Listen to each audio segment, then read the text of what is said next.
মোদি আবার নির্বাচিত হলে দেশে নির্বাচন হবে না, মন্তব্য করলেন মল্লিকার্জুন খাড়গে। প্রধানমন্ত্রী নরেন্দ্র মোদি আবার নির্বাচিত হলে দেশে নির্বাচন হবে না বলে মন্তব্য করেছেন কংগ্রেস সভাপতি মল্লিকার্জুন খাড়গে। মঙ্গলবার কংগ্রেস প্রার্থী বীরেন্দ্র চৌধুরীর সমর্থনে এক জনসভায় তিনি কথা বলেন।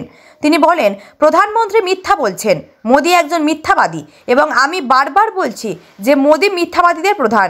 যদি এই লোকটি আবার আসে তবে কোনো নির্বাচন হবে না, দলিত, আদিবাসী, অনগ্রসর শ্রেণী বা মহিলা প্রার্থী থাকবে না। তিনি আরও বলেন, আমরা কোনো ব্যক্তির বিরুদ্ধে লড়াই করছি না, সে মোদি বা যোগী হোক না কেন। এটা কোনো ব্যক্তিগত লড়াই নয়। তারা জিজ্ঞেস করে আমরা 70 বছরে কি করেছি। আমরা কিছু না করলে আপনি প্রধানমন্ত্রী হতে পারতেন না। আমরা সংবিধান তৈরি করেছি এবং গণতন্ত্র বাঁচিয়েছি বলে আপনি প্রধানমন্ত্রী হয়েছেন। আপনি সেই গণতন্ত্র শেষ করার চেষ্টা করছেন, সংবিধান ভাঙতে চাইছেন। এটা হবে না। দেশের দলিত, আদিবাসী, অনগ্রসর শ্রেণী, কৃষক এবং বুদ্ধিজীবীরা আপনাকে সংবিধান ভাঙতে দেবে না।